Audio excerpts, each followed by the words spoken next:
Assalamualaikum warahmatullahi wabarakatuh. Salam sejahtera untuk kita semua. Pada hari ini kita akan membahas mengenai senyawa ion dalam tata nama senyawa biner. Seperti yang sudah kita pelajari minggu lalu, bahwa kita sudah mempelajari yang namanya senyawa kovalen di dalam tata nama senyawa biner. Nah, hari ini kita akan membahas lanjutannya, yaitu senyawa ion. Sebagaimana yang telah kita ketahui, bahwa senyawa ion itu tersusun atas unsur logam dan unsur non-logam, di mana untuk unsur logam itu sendiri dibagi menjadi dua, yaitu ada logam utama atau logam golongan A dan logam transisi atau logam golongan B. Untuk logam utama itu sendiri disusun di dalam golongan 1A sampai dengan golongan 3A, dan di dalam logam transisi atau logam golongan B itu tersusun atas golongan 1B sampai dengan golongan 8B. Gitu ya.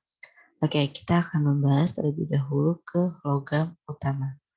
Logam utama itu memiliki bilangan oksidasi yang terdiri dari satu jenis, di mana setiap logam itu berbeda-beda aturan penamaannya.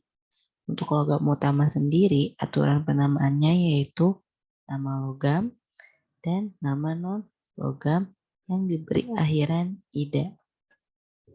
Seperti yang ada di sini ya. Nah, selanjutnya itu yang kedua ada logam transisi.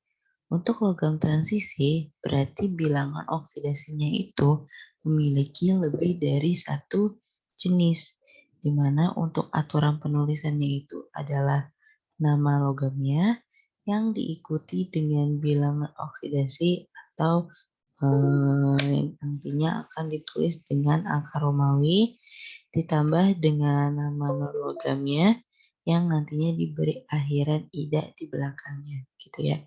Jadi perbedaannya kalau logam utama tidak ada penulisan bilangan oksidasinya.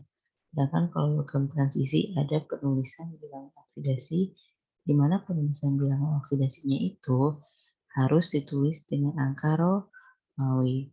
Oke, nah terdapat beberapa catatan ya. Jadi di sini Ibu akan menuliskan terdapat beberapa catatan. Apa saja sih catatannya di dalam materi ini? Oke, catatan. Jika kalian menemukan sebuah unsur Sn dan Pb, gitu ya. Ketika kalian menemukan sebuah unsur Sn dan Pb dalam suatu senyawa, nah Sn dan Pb ini itu merupakan golongan utama. Ya, Sn dan Pb ini merupakan golongan utama.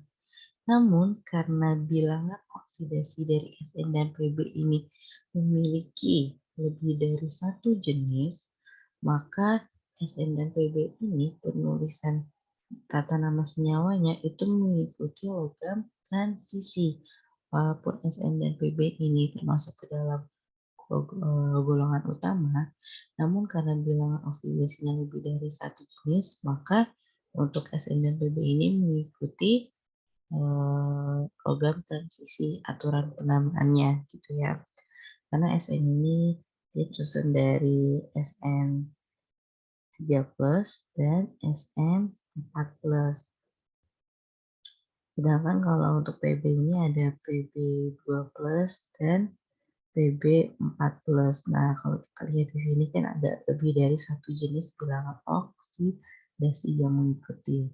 Nah, yang kedua, ketika kalian menemukan suatu unsur Ag dan Zn di dalam sebuah senyawa, nah Ag dan Zn ini merupakan logam transisi. Kalau kalian lihat di dalam sebuah tabel periodik. Namun, Ag dan Zn ini memiliki bilangan oksidasi yang terdiri dari satu jenis saja. Sehingga untuk penulisan tata nama senyawanya itu mengikuti aturan penulisan dari logam utama, di mana nama logamnya terlebih dahulu, kemudian nama non-logamnya yang nantinya diberi akhiran ida. Untuk Ag itu sendiri tersusun dari bilangan oksidasi Hg+, sedangkan kalau Zn itu tersusun dari Zn2 waples. Jadi hanya tersusun dari satu bilangan oksidasi. Oke, mungkin akan lebih mudah jika kita langsung ke contoh soal. Nah, di sini misalnya Ibu sudah akan menuliskan sebuah contoh.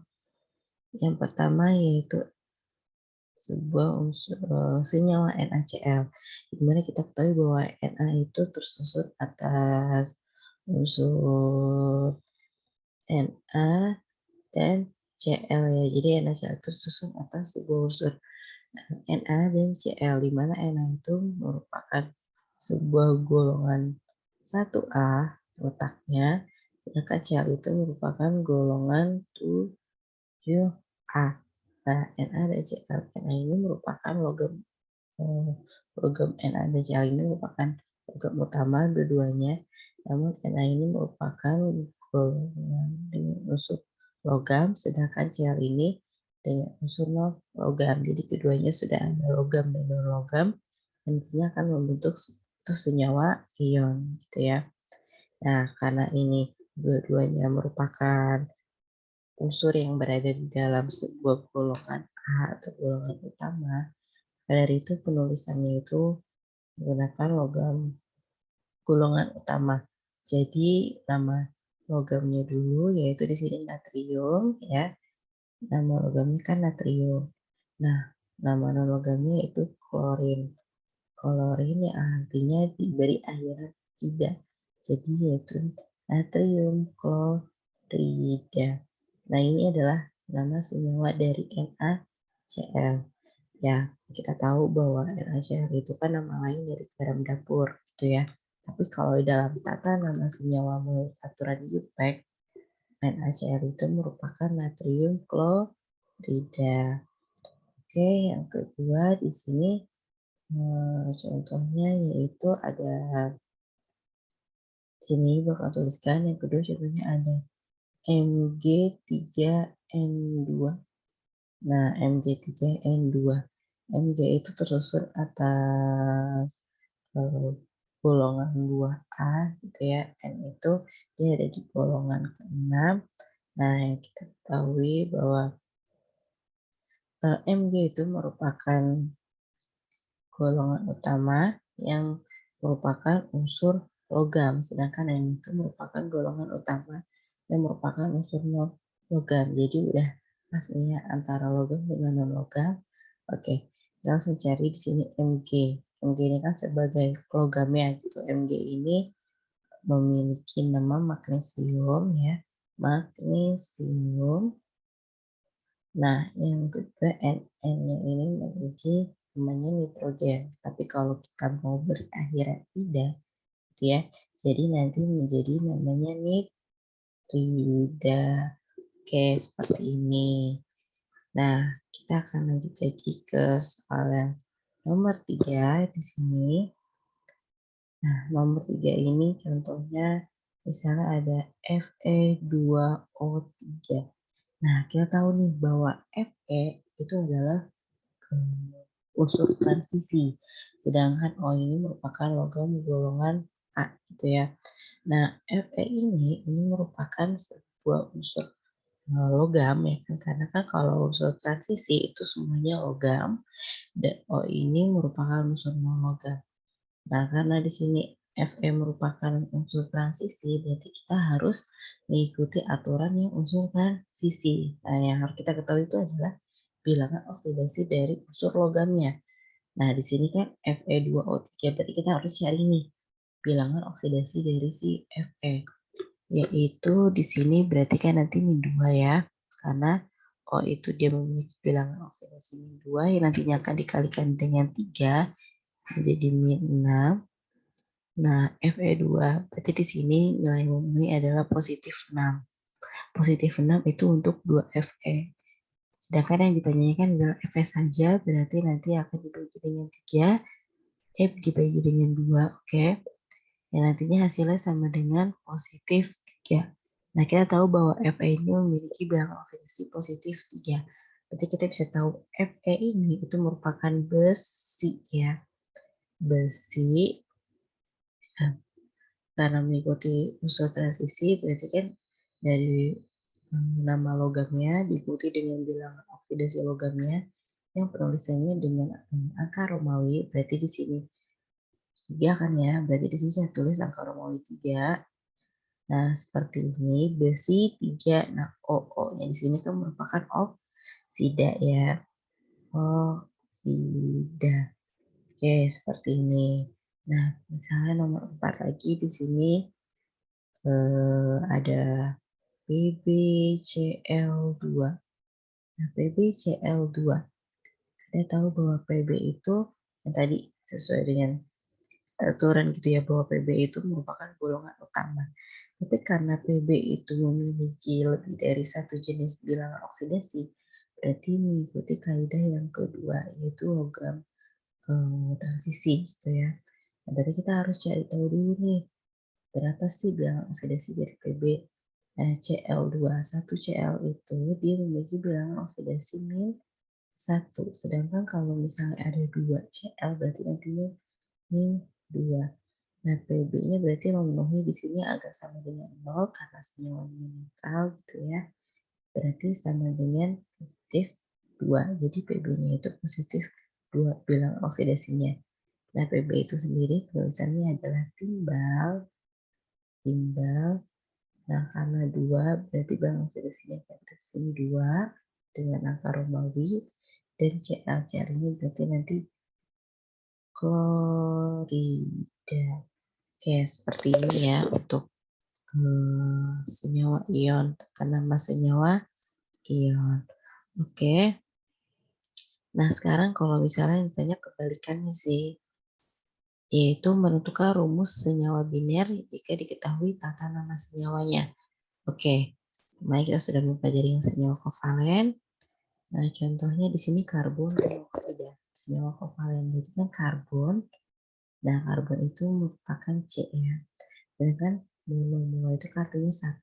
Kalau yang jumlah atom oksida. Berarti di sini CO gitu ya. Oksida, monooksida. Jadi karbon monoksida untuk rumus molekulnya atau rumus kimianya itu adalah CO. Sekarang yang ini fosfor. Fosfor itu berarti F, sini P atau F gitu ya. Fosfor, penta. Penta itu berapa? 5 ya. Sini klorida berarti tulisnya klorida berarti Cl. Nah, ada penta 5 berarti di sini saya tambahkan angka 5. Jadi PCl5 itu nama senyawanya adalah fosfor pentaklorida. Selanjutnya adalah belerang. Belerang itu berarti S, gitu ya. Nah, di sini oksida. Oksida berarti O. Nah, ada berapa jumlah atomnya? Ada 3, itu berarti 2. Jadi SO2. Oke, yang keempat di nitrogen. Nitrogen berarti kan N. Nah, di ini berarti 2, N2. Nah, sekarang oksida. Oksida berarti kan O. Tri itu berarti 3. Jadi N2O3 gitu. Mudah ya. Oke, sekarang yang senyawa ion. Bagaimana cara menentukan rumus molekul dari senyawa ion? Nah, untuk senyawa ion itu sendiri, tadi kan dibagi menjadi 2, ada logam utama dan ada logam transisi. Nah, untuk logam utama itu sendiri yang terdiri dari bilangan oksidasinya satu jenis, untuk 1A yaitu positif 1, di mana untuk unsur-unsurnya ada Li+, Na+, Ka+, Rb+, dan Cs+. Nah, begitupun yang golongan 2 ada Mg, Ca, Sr, Bk. Golongan 3 positif 3 bilangan oksidasinya. Ditambah dengan Ag+ dan Zn2+. Nah, untuk non-logam itu sendiri, yaitu kan terdiri dari golongan 5 sampai golongan 7 atau 8 gitu ya. Nah, golongan 5 yaitu memiliki bilangan oksidasi -3. Golongan 6 memiliki bilangan oksidasi -2, golongan 7 memiliki bilangan oksidasi -1. Nah, ini adalah unsur-unsur dari golongan 5, golongan 6, dan golongan 7. Gitu. Oke, sekarang kita langsung aja ke contoh soalnya. Misalnya contoh soalnya seperti ini. Aluminium bromida. Nah, aluminium itu berarti letaknya ada di golongan ke ketiga ya. Golongan ketiga itu memiliki bilangan oksidasinya yaitu di sini. Oke, kalau bentar, bilangan oksidasinya di sini adalah gua akan memberikan yang berbeda. Al3+, betul ya. Aluminium itu merupakan unsur yang berada di golongan ketiga A dengan bilangan oksidasi berarti Al3+. Nah, bromida, nah, kita mulai lagi di sini. Bromida ya. Nah, bromida ini itu letaknya di golongan ke-7. Nah, golongan ke-7 ini Br yang memiliki bilangan oksidasinya itu adalah -1. Jadi di sini tulisannya nanti Br min, gitu ya. Nah, bagaimana cara menentukan rumus senyawanya? Nah, ini sama ya. Senyawa ion ini cara membentuknya itu sama sekali dengan cara kita membuat sebuah senyawa ion dengan menggunakan cara yang pernah Ibu ajarkan, gitu ya. Jadi Al3+ dan Br- nantinya akan menghasilkan AlBr3. Oke, AlBr3 nantinya akan menghasilkan senyawa AlBr3. Jadi nanti ion ini berkebalikan, jadi kita harus menyamakan yang namanya ionnya, gitu ya. Jadi AlBr3. Jadi pembentukan senyawa ion itu kan ionnya dibalik. Al-nya menjadi 1, Br-nya menjadi 3 dengan jumlah muatannya dibalik, gitu ya. Nah, mungkin kalian masih bingung. Kayak coba misalnya di sini nih, kita mau membuat sebuah senyawa ion yang terdiri dari Al dan Br, gitu ya. Nah, Al itu kan untuk nomor atomnya adalah 13. Berarti di sini kan 2, 8, 3. Nah, itu akan flashback lagi gitu ya. Selanjutnya ada Br yaitu 2, 8, 18, 7. Berarti kan di sini agar stabil lebih mudah atau lebih mudah melepaskan 3 elektron. Berarti kan Al3+, sedangkan ini lebih stabil jika dia menambah 1 elektron ya, menjadi Br-. Nah, jadi Al3+ dan Br- itu didapat dari konfigurasi elektronnya. Oke, kita lanjut Al3+ dan Br-. Berarti kan nanti bentuknya seperti ini ya. Al menjadi Al3+ tambah dengan 3 elektron, gitu ya, agar nanti muatannya itu sama antara Al di kiri dan Al di kanan. Selanjutnya ada Br-, gitu ya, yang ditambah dengan elektron, nantinya akan menghasilkan Br-. Oke, ini harusnya bukan Br-, tapi Br saja. Dia dihapus. Nah, jadi di sini Br ditambah dengan elektron menghasilkan Br-. Nah, ini kan elektronnya berbeda ya. Jadi kita harus menyamakan dengan cara mengkalikan silang, gitu ya. Jadi di sini dikalikan dengan 1, di sini dikalikan dengan 3. Nantinya kan di sini Ibu akan lanjutkan ya. Nantinya kan hasilnya itu akan menjadi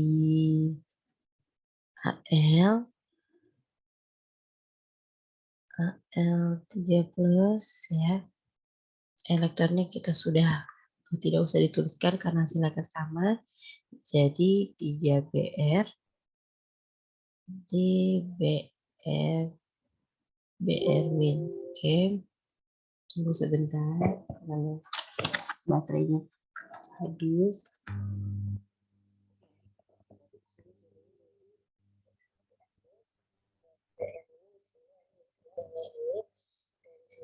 Menghasilkan AlB.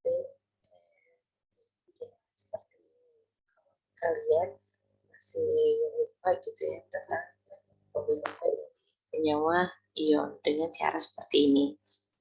Oke, kita bisa lanjut. Selanjutnya nomor 2 itu adalah seng oksida. Oke, sebentar dulu ya. Nah, di sini ada seng oksida.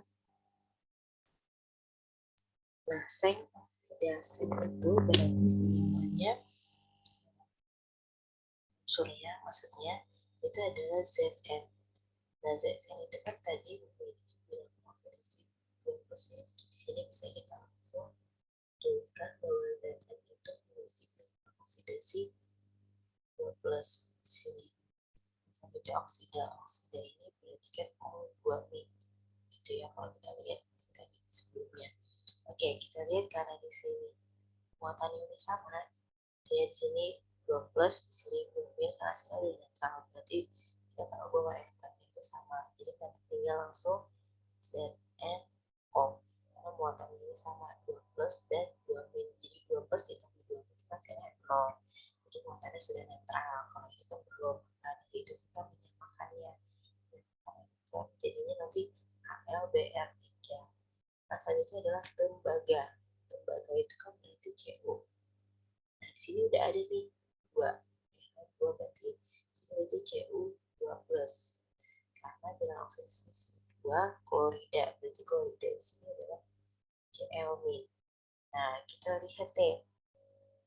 Karena berbeda di sini kan 2+, di sini min, berarti nanti dibalik menjadi CuCl2. Jadi ionnya yang tadinya Cu ini plus jadinya dibalikin ya, jadi CuCl2. Ini adalah rumus molekul dari senyawa ion. Oke, kita sudah selesai di dalam senyawa biner, yaitu senyawa oksidasi dan senyawa ion. Kita bisa lanjut di tata nama senyawa poliatom, asam, dan basa. Oke, kita lanjut. Tata nama senyawa poliatom. Senyawa poliatom itu terbentuk dari ion poliatom. Berarti ionnya itu ada banyak. Contohnya misalnya di sini tuliskan contohnya example-nya ini NO3-min. Nah, yang namanya ion berarti kan ada muatannya gitu ya. Nah, NO3-min ini adalah salah satu contoh dari ion poliatom. Nanti juga akan Ibu berikan tabelnya gitu ya, ion-ion poliatom itu namanya apa aja. Oke. Nah, senyawa poliatom itu tersusun dari senyawa ion. Jadi beda kalau misalnya tadi senyawa biner kan ada senyawa kovalen, ada senyawa ion. Tapi kalau senyawa poliatom itu tersusun dari senyawa ionnya aja.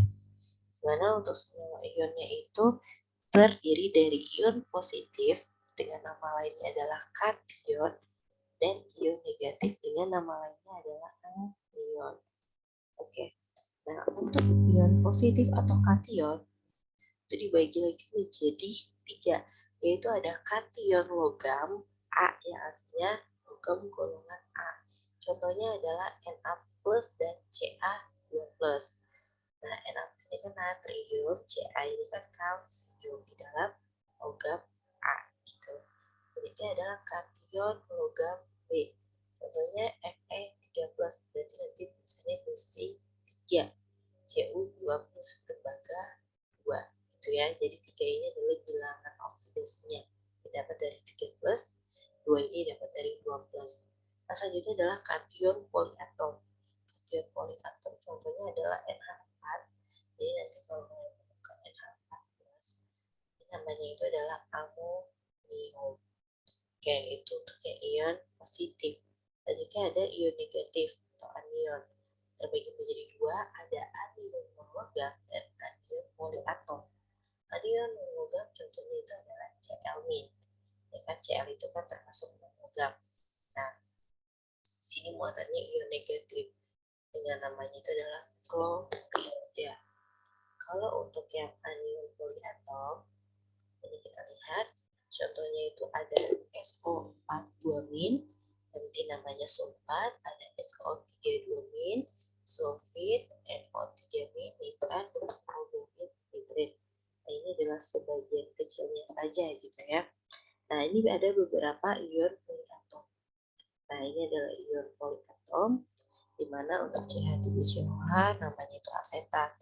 Cn, sianida, MnO4-min, permanganat, CO32-min, karbonat. Nah, ini yang harus dihafalkan. Biasanya sering keluar ini ada OH, MnO4, NO2, NO3 gitu ya.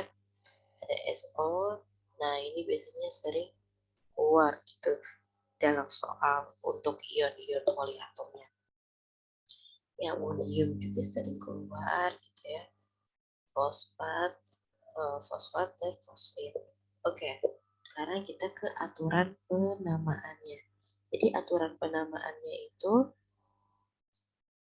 lebih mudah, yaitu nama kation diikuti dengan nama anion. Jadi nama kation dulu yang nantinya diikuti dengan nama anion. Oke, kita langsung ke contohnya saja. Di sini misalnya contohnya ada sebuah senyawa NaNO3. Nah, NaNO3 ini tersusun dari unsur Na, berarti di sini Na. Na itu kan muatannya positif ya, positif. Na plus ditambah dengan NO3 min. Gitu ya. Jadi NaNO3 di dalam senyawa poliatom tersusun dari Na, NO3. Nah, NO3 ini muatannya adalah min. Kenapa? Agar netralan, di sini positif, di sini negatif. Jadi ketika plus 1 dikurangi 1 kan hasilnya 0, sesuai dengan ini. Tidak memiliki muatan NaNO3. Jadi yang biasanya di awal-awal kita tahu bahwa NaNO3 tersusun dari Na, N, dan O, itu jadi ada 3 senyawa di unsur. Selanjutnya kalau misalnya di senyawa poliatom tersusun dari 2 unsur, yaitu Na plus dan NO3 min. Nah, Na plus ini itu merupakan natrium. Natrium, sedangkan kalau NO3 min ini itu merupakan nitrat kalau kita lihat di dalam tabel poliatom. Jadi ion poliatom di sini ya, NO3 ini merupakan nitrat ya.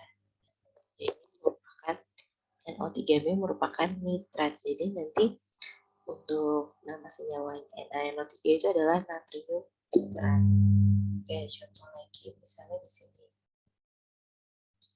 Di sini ada CaCO3. Nah, berarti nanti tersusun dari ion Ca. Ca itu kan Ca2+ ya. Karena Ca itu letaknya di golongan 2. Selanjutnya di sini ditambah dengan CO3.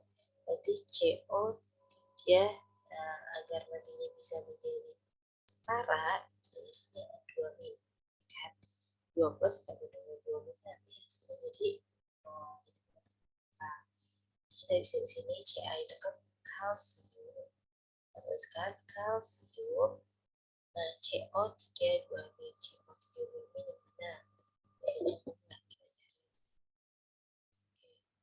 ada CO3 min. Ada berarti saya ada nih CO3 kalsium karbonat. Sesuai nih.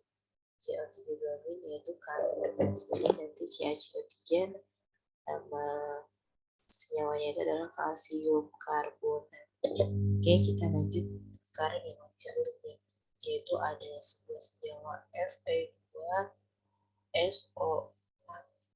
Nah, dilihat ya, ini panjang ya senyawanya gitu ya. Oke, Fe2SO43 itu tersusun dari 2 Fe, dan Fe-nya di sini adalah 13. Nah, Fe-nya ini ada 13, dilihat dari ini ya. Jadi 13 ini dilihat dari sini, 13 ditambah dengan SO4 2 min. Nah, karena SO4 nya itu muatannya 2 min. Di sini kalau dikalikan berapa elektron, 13 dikali dengan 2, 6. Berarti kan 6 elektron. Nah, berarti biar di sini jadi 6 elektron, kita tambahkan 3 gitu ya. Tambahkan dengan 3. Jadi di sini pas 3 kali 2 kan positif 6. Di sini min 2 dikali 2 berarti min 6. Di sini positif 6 berarti muatannya netral gitu ya. Nah, berarti di sini kita tahu Fe itu merupakan besi. Nah, karena di sini bilang oksidasinya 13 berarti besi 3 sulfat, karena SO4 itu adalah sulfat. Oke, contoh lain misalnya di sini NH4 2SO4. Oke, pajang lagi di sini. Berarti kan susun dari NH4 plus ya. NH4 plus ditambah juga SO4 2-. Nah, ini kan tidak sama nih muatannya, berarti harus kita samakan. Samakan berarti di sini kita tambahkan dengan 2. Jadinya nanti positif dikalikan dengan 2, nanti kan jadi positif 2. Sedangkan ini kan jadi min 2. Jadi kalau ditambah ini muatannya sudah netral ya. Nanti bisa kita langsung ke NH4 plus itu adalah amonium. Amonium SO4 itu adalah sulfat. Jadi amonium sulfat. Oke, seperti itu. Sekarang kita lanjut ke tentukan rumus kimia dari senyawa aluminium karbonat. Aluminium karbonat kan terdiri dari unsurnya itu adalah Al3+ gitu ya. Dan karbonat itu adalah CO3 2-. Jadi untuk aluminium di sini berdasarkan Al3+, untuk ini aja.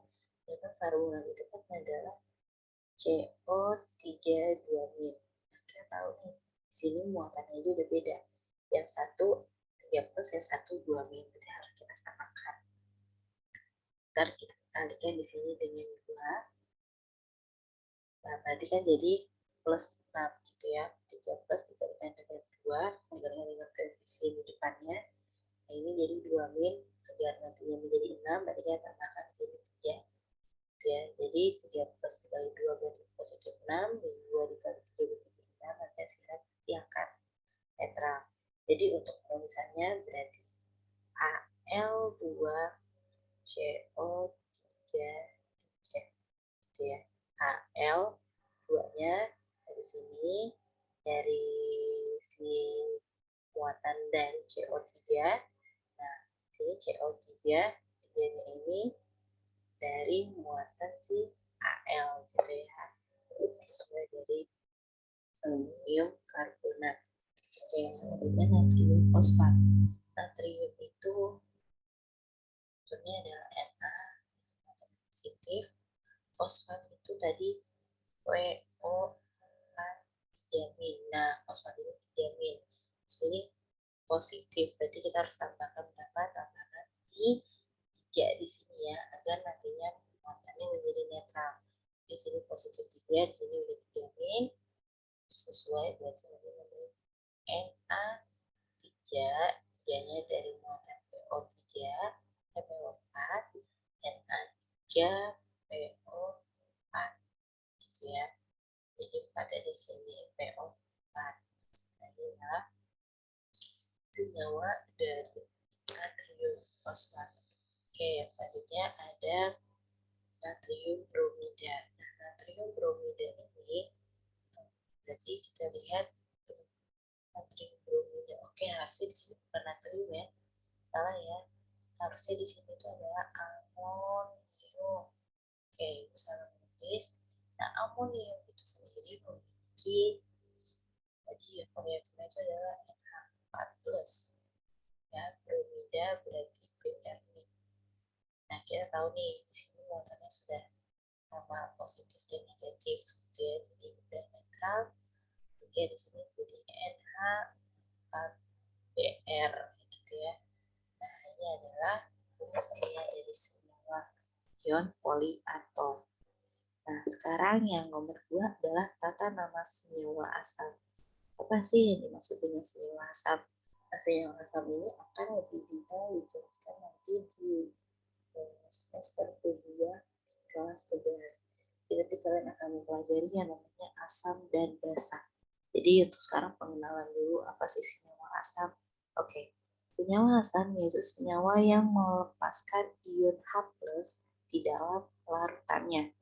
Contohnya adalah HCl. Jadi HCl itu terionisasi menjadi H+ tambah dengan Cl.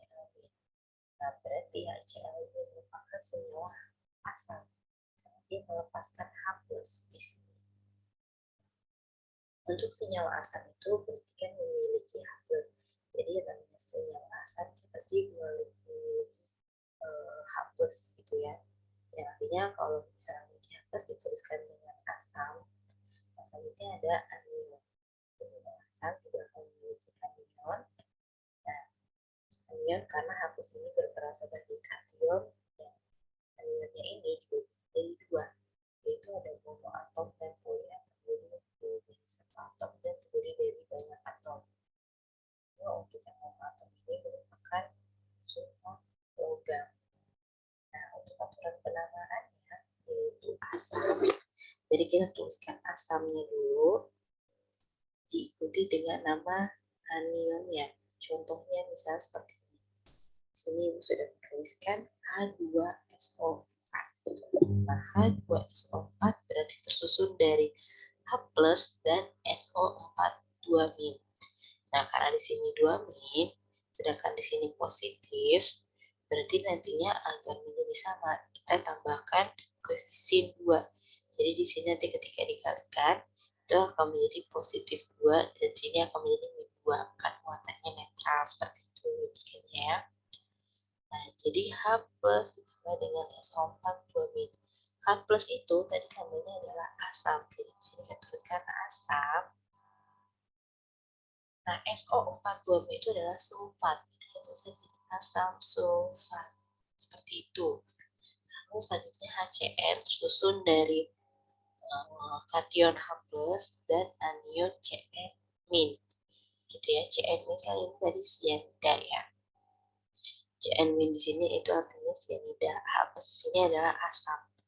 Setiap ada H+ kita tuliskan asam, Cn- kan sianida. Jadi asam sianida. Jadi HCl itu namanya asam sianida. Oke, selanjutnya ini untuk yang asam nitrat. Nah, kalau misalnya kalian diketahui soalnya itu adalah nama senyawanya dan kalian diminta untuk menentukan rumus molekulnya atau senyawanya gitu ya. Nah, asam itu kan berarti H+. So, ya, di sini tuliskan H+. Nah, nitrat itu adalah NO3- kalau di dalam tabel ion poliatom. Jadi di sini tersusun dari H. Nah, nah di sini kan dilihat. Nah, muatannya di sini positif, di sini negatif. Jadi positif dan negatif itu nanti kita tambahkan pasti hasilnya netral. Jadi tidak perlu kita tambahkan koefisien di depan seperti ini, tidak perlu. Jadi nanti namanya HNO3. Ya, jadi HNO3 yaitu asam nitrat. Seperti itu. Selanjutnya yang terakhir yaitu tata nama senyawa basa. Nah, tata nama senyawa basa itu sendiri, nah senyawa basa itu senyawa yang melepaskan ion OH- dalam larutannya. Tadi kalau misalnya asam kan melepaskan H+, sedangkan kalau senyawa basa melepaskan OH-. Contohnya adalah NaOH.